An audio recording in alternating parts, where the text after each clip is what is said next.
Welcome to my channel ঘোরাফেরা রান্না। দেখো বন্ধুরা, আজকে আমি করব ডিমের রেসিপি। তো আমি করব সর্ষের ডিম। তো এই দেখো, আমি সর্ষে ধুয়ে রেখেছি। আমি একটা মিক্সার গ্রাইন্ডারে ঢেলে নিলাম। এবার নিয়ে নিব আমি একটা বড় সাইজের পেঁয়াজ, টুকরো টুকরো করে কেটে। আর নিব কিছু কাঁচা লঙ্কা,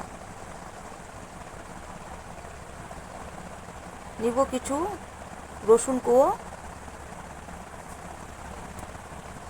আর একটু আদা কুচনো।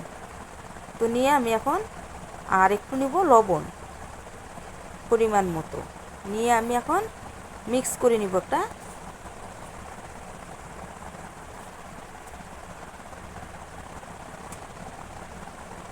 আমি আধা মিক্স করে নিয়ে আমি দিয়ে দিচ্ছি অল্প কিশমিশ আর একটু দিব টক দই, দিয়ে আমি আবার ভালো করে মিক্স করব। তো আমি এখন দেখো গ্যাসে কড়াই বসিয়ে নিয়েছি। যেহেতু সর্ষের জিনিস করব তাই সর্ষের তেল দিয়েই করব। সর্ষের তেল দিয়ে দিলাম। এখন দিয়ে দিব একটা শুকনো লঙ্কা, একটু গোটা জিরে, আর দিয়ে দিব কুচানো পেঁয়াজ আর কাঁচা লঙ্কা কিছু। তো আমি ভালো করে নাড়িয়ে নিচ্ছি। নিয়ে একটা দিয়ে দেবো আমি টমেটো। তো ভালো করে আমি ভেজে নেব।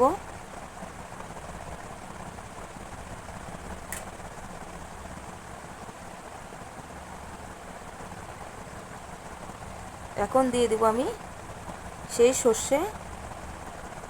সর্ষে বাটা, তারপরে তোমার হচ্ছে কিশমিশ, টক দই, একটু কাঁচা লঙ্কা, রসুন, আদা, যেগুলো আমি আর কি মিক্স করে নিয়েছি।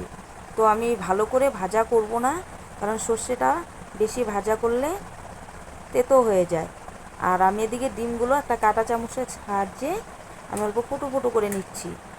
তোমরা চাইলে, যেহেতু আর কি মশলাগুলো যেন একটু ঢুকে ডিমগুলোর মধ্যে, তাই আমি এইভাবে করে নিচ্ছি।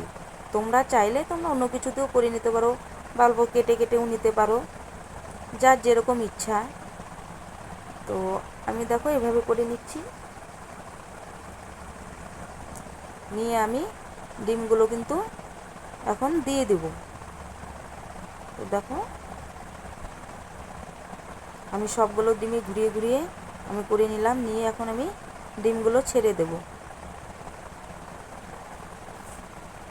ডিমগুলো ছেড়ে আমি অল্প নেড়ে চেড়ে নেব।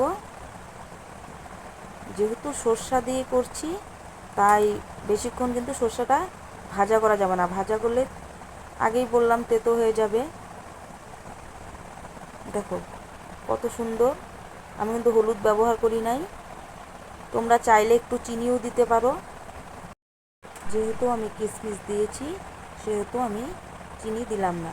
বন্ধুরা, তোমাদের কেমন লাগলো?